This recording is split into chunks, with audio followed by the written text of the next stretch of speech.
Welcome to Peter's channel. So we are in Lyon, France. Oh my God. Yes. Oh my God. Oh my God. Wow. So I remember like when we were on flight, then you asked me that's okay, how do I feel coming to Lyon and blah blah blah and all of that. Now we are here in Lyon and we spent a couple of days in Lyon. I'm sure you have a lot of things to share, your experience and all of that. And of course, we're not going to bore you with, this is not a formal report, this is not an interview. I know Lisa had a lot to share. Myself, I have a lot to share. But I think I'm going to be starting with Lisa. So Lisa, if I may ask you, what has been your major, highlight, if I could say, like for the past few days? I think you spent like 10 days in Lyon in France. Yeah. So what has been the major highlight? Can you just give us a major highlight of your experience in Lyon? Okay, thank you, Peter. So first and foremost, my major highlight has been the heat. Oh my God. Talk about the heat here, the first day we came Oh my God, when we arrived, Peter was so irritated by the heat. Peter was so irritated by the heat, and we could not handle the heat because we are coming from Glasgow. Even though it's hot, it's not as extremely hot for us because we are from Africa. 20-25 degrees is pretty much a cool day, but when you get to a place and it's like 38 degrees, it's just crazy. But that has been the major highlight. But again, it has been an amazing experience, honestly. So maybe to tell the viewers, we're at Emlyon Business School. This is an opportunity that we're given by the Stephen Young Global Leader Scholarship to do an international elective. And we chose healthcare and bioinnovation. And we met so many people along the way. Wow. The fact that you started with your challenge. And it's true. That's actually true. It's very honest. Like, because when I came here also, I didn't expect it to be that hot. Of course, I've been seeing it in the news that there is heat wave, blah blah. But I felt like as an African guy, so that shouldn't be a challenge for me. And guess what? Here you are. I'm even sweating, literally, like and it's still very early in the morning. Yeah. So I love the fact that you mentioned that your experience here has been amazing.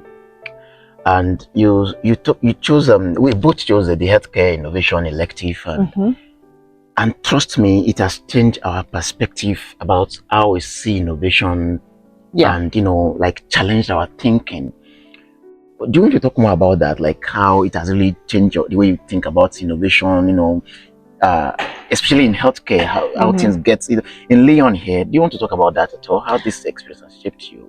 Your thinking, your perspective about innovation? Yeah, so first and foremost, Lyon is a very rich city with so many startups and so many global organizations within the healthcare space. But when we think of the healthcare space, we usually isolate certain industries to say maybe the hospitals, the pharma business, but it's so big. So this is what this elective, this summer school has taught me, that it's a group of different sectors that interconnect and coming together. Yes, not fragmented. Exactly. And you cannot separate one from the other, because for one to be successful, it needs the other to be successful again. So that's one thing that I really like about Lyon. And again, in terms of innovation, it has been an interesting journey, because we had multiple workshops where we were given the chance to develop an innovative product, be it digital health, be it pharma, be it med tech, that actually solves a particular need, challenge. And again, that is one of the biggest challenges in terms of innovation, looking at what's the real need that's required within the market, what's the real need that the patients need, and defining that without even looking at the innovation itself, to say the product, or I have a product for this. Just looking at the need and defining your need was one of the key highlights for me, because it then enabled me to look for products that can match that particular need. Exactly. So I think that's a challenge that most startups or most entrepreneurs have, defining the need, the real need for your market. Wow. Yeah. Lisa, you mentioned a point that's actually rings so well with me. You talk about the fragmentation that's, but here that you said there's a kind of integration like within the ecosystem, all of them coming together.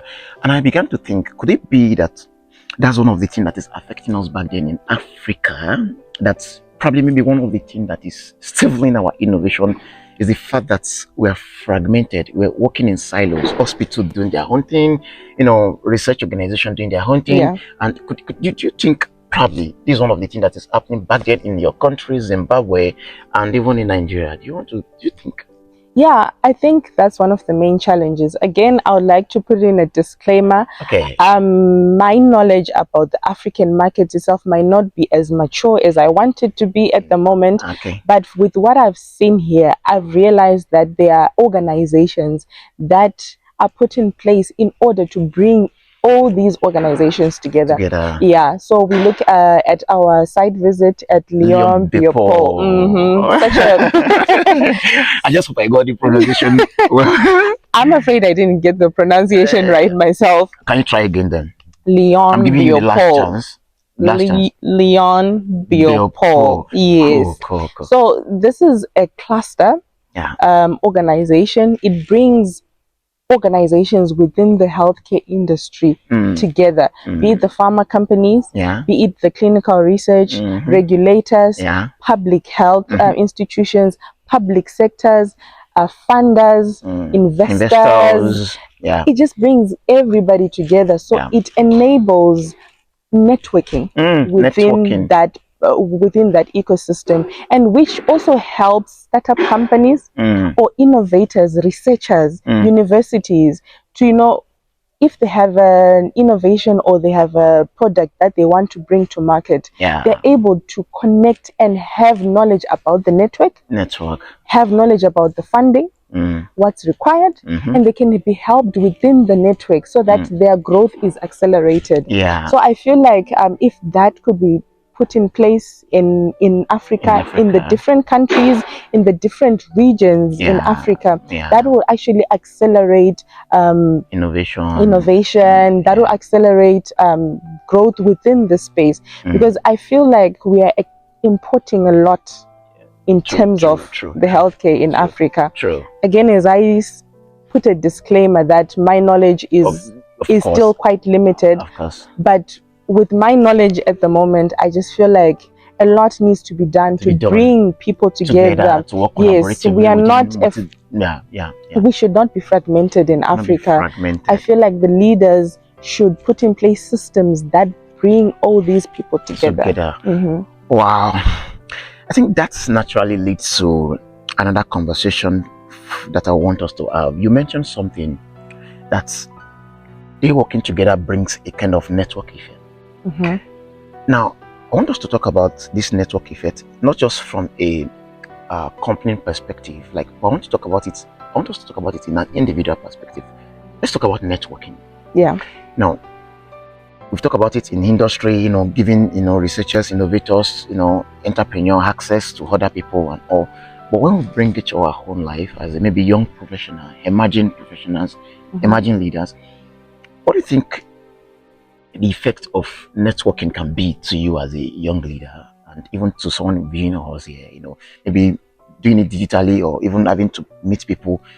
What's your definition of what do you think about networking, and how do you think it can really help us to even get to where we want to get to faster? And if you can also share a personal experience of how you network? I can definitely say networking should come natural to someone, but it's something, if you do not have it in you, it's something that you should learn to develop. So Lisa, please, do you have it in me? You have too much of it, Peter. Oh my God. Okay. Yeah, it's something that should come natural to you, but if it does not come natural to you, it's something that you should learn to develop. We're in a world where there's a lot happening, and people are busy in their lives. When you start looking for jobs, when you start looking for opportunities, you need guidance from the people who are already in that space. In that space. Exactly. They have already gone ahead. Exactly. Yeah. But one mistake that people do is they always go to the people when they now need help. They've not built the relationship. Exactly. There's no value like it's been exchanged. But when you're at the point of need, you just reach out to Lisa. Lisa, I know that you're a Stephen Young scholar, blah blah blah. Can you just help me with my this? And you're like, really? Yeah. And again, you know, we have so many young people looking for jobs. True. Again, in the environment that we are now in at the moment, people are getting jobs mainly because, number one, recommendations. True. And also being able to network, because you have to show these people that beyond my CV, beyond my LinkedIn profile that might be fake. True. Yeah. Just like you said, because of AI now, many people are trying to even hyper, talk about themselves in a way that's like, is it true? Is this actually true about yourself? Is this your real identity? Yeah. So beyond all that, you have to put yourself out there. Talk to people. People will guide you. If you ask questions, people will lead you in the right direction. True. I can give you an example. Okay, before you go to the example, I think we should take a short break. Yeah. Okay, we'll be right back.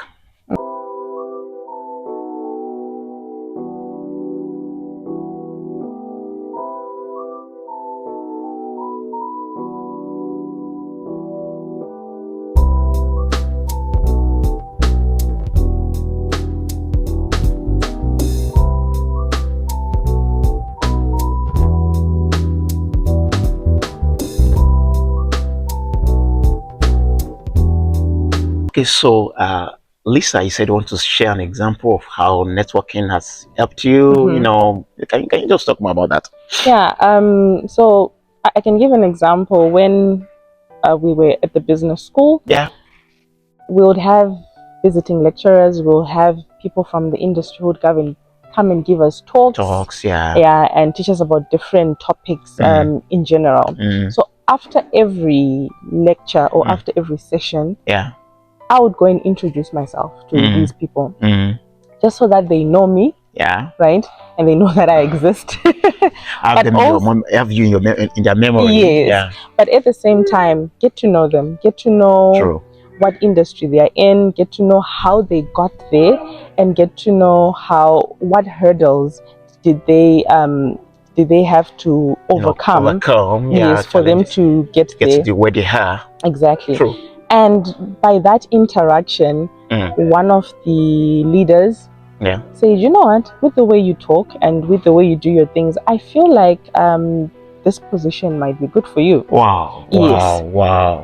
And not that I got the job as yet, but it's just showing you the effect of networking. How one thing can lead to another thing and lead to another thing, and And when I then applied for that job, right, I then went back to them. Hey, thank you for leading me in this direction. I have applied for this job.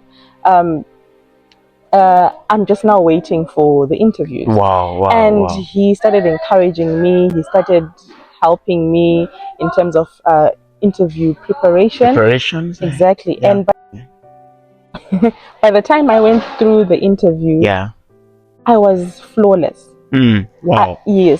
Because of that help that I had. But it takes an initiative just to introduce yourself.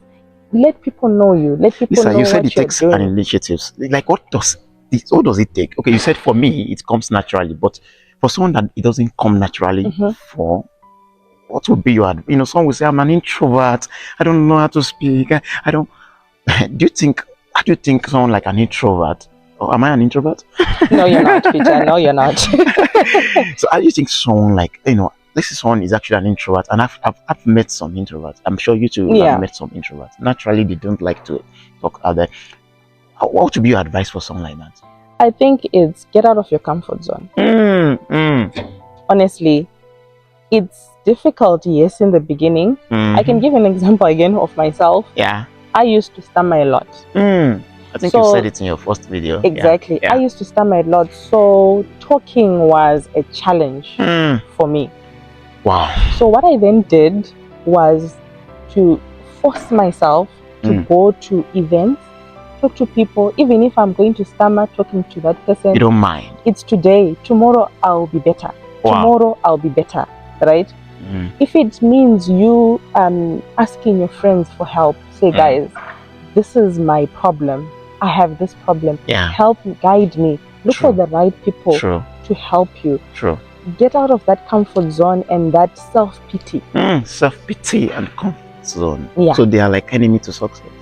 They're an enemy to success, because you're like, oh, I did not do this because I cannot talk very well, and then there's someone who can talk very well and then they get it, and then you think maybe they're using magic or anything. They're not using any magic. It's just getting out of your comfort zone and saying, I need to do this for myself. Lisa, that's very true. It's made me to remember something, a unique experience to me. Like, of course, it's a bit of emotional one, but I'll share it if you don't mind. I remember when I went for entrepreneurship pitch, the Stratlight Inspire. Yeah.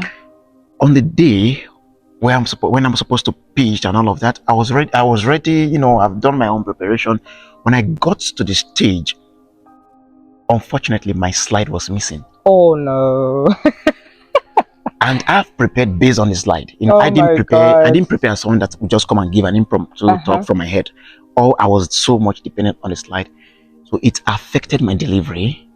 I felt so bad. I felt so horrible. Of course, I still tried my best to, you know, to maintain my composure, answer some questions, but I didn't allow that to deter me. Exactly. Today, I've given a lot of presentation, and I think we still had like few like that we even did in Lyon. Yeah. And I got some compliments that, oh, you know, oh, you are good at doing presentation. Exactly. And I began to think about myself that, no, you guys don't know about my background. So that's very true. You know, if I'd, you know, allow self-pity that, oh, I'm not sure I can do this again, and I will not be where I am today. Exactly. I think that's very true. I think that courage to say, okay, this didn't work well. Fine. Let's sit down, Lisa. Let's sit down. Yeah, Peter, what went wrong? This is what went wrong. How are we going to improve next time? Yeah. Because if you keep locking yourself in that cage. Yeah, to say, oh, it's not gonna work because of this, because I stammer, because of that, and then you start looking at your background. Oh, my background is like this. Yeah. Life does not care about that. It doesn't. Get out of that comfort zone and put yourself out there. Wow. Wow, I feel motivated now. Yeah, come on, Peter. Okay, now I think we've heard that already from Lisa's experience and also from my experience. That, you know, getting out of comfort zone is one of the ways to, you know, to make some things happen, because we're in a world whereby you just have to make some things happen by yourself, like not waiting for anyone. Yeah. Thank you so much, Lisa. I think we should go on a short break now. Yeah. I think I need to take a coffee. You need a coffee, right? I don't drink coffee anymore, Peter. I'm now health conscious. That's cool. That's good.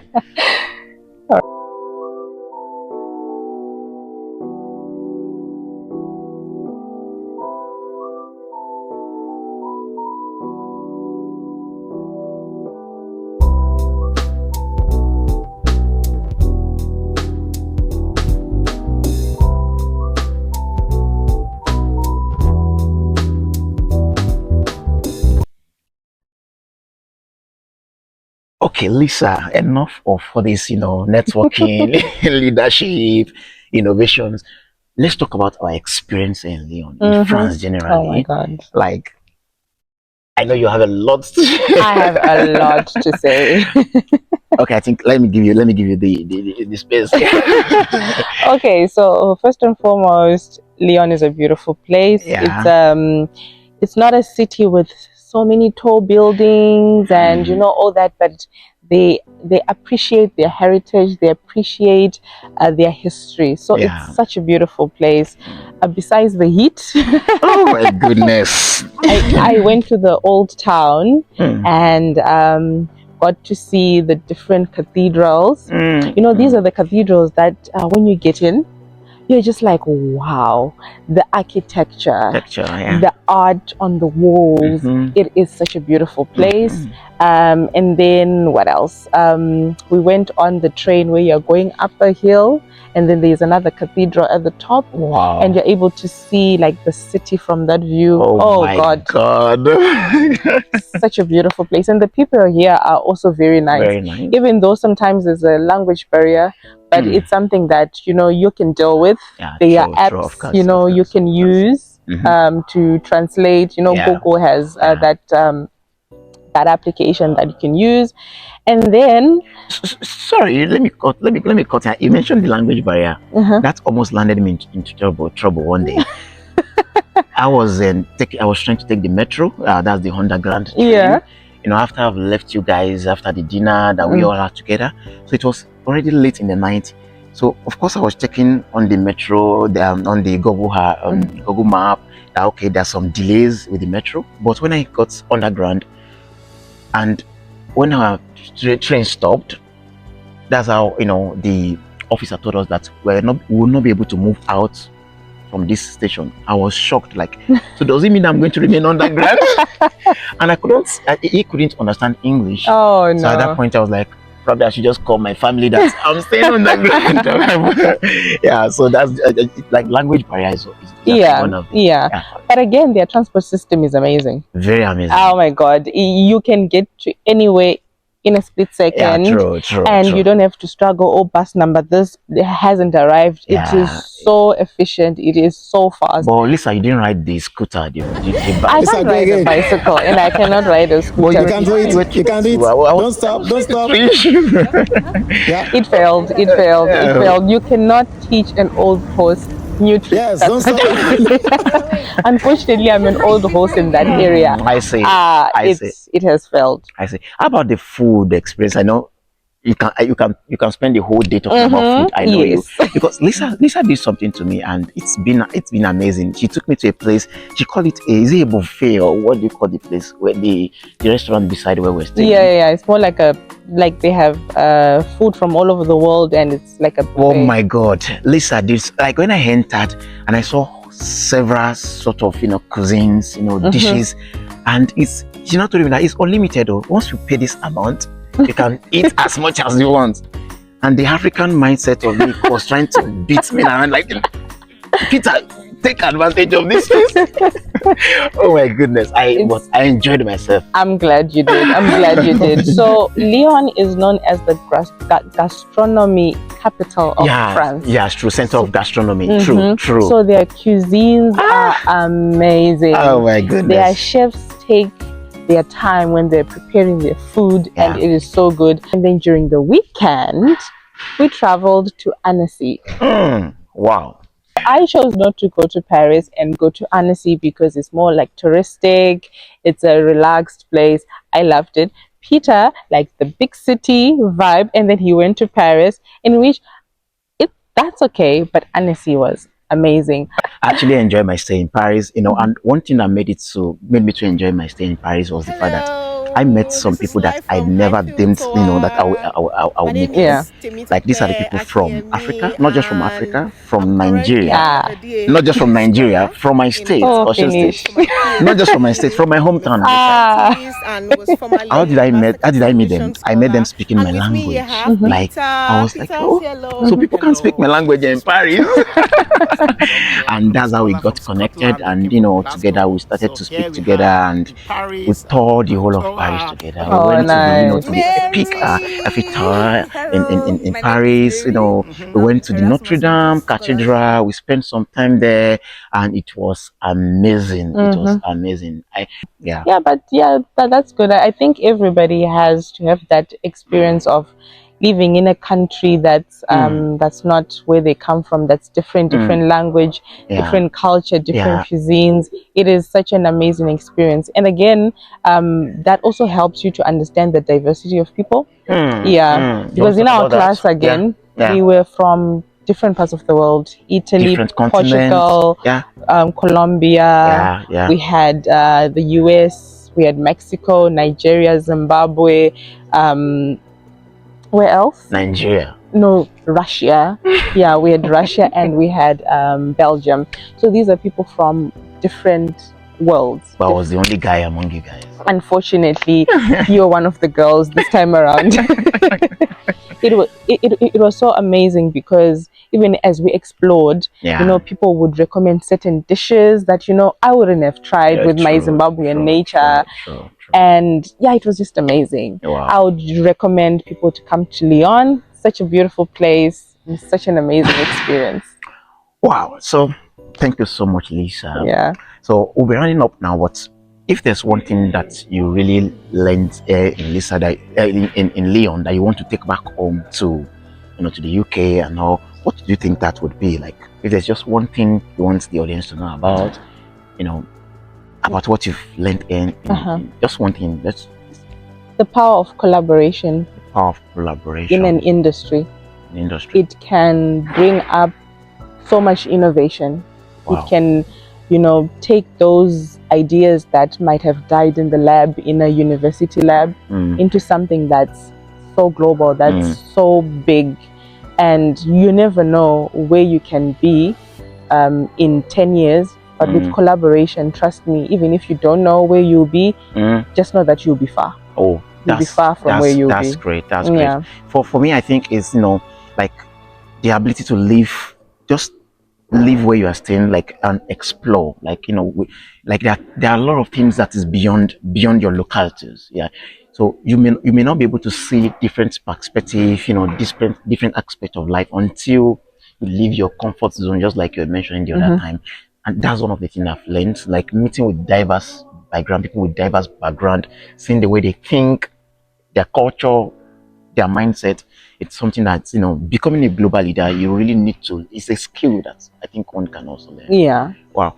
So thank you so much. What do you want to say to our viewers? And, you know, subscribe. You just have to subscribe. Of course, like definitely, because this is Kingdom Scholars Up. We bring to you, you know, content that inspires you, you know, to become the kind of leader you want to be, you know, bringing out the excellence in you, the potential in you, how you can, you know, become visible, network with other people and all. So this, if this really sound well to you, and I think you can do it to subscribe, just like Lisa said. Thank you. See you in the next video. See you. Bonjour. Bye. Bonjour. No, that's hello. I don't know how to say goodbye. Merci. No, merci is thank you. Oh, thank you. Okay, oh, God. Thank you. Bye-bye. Bye.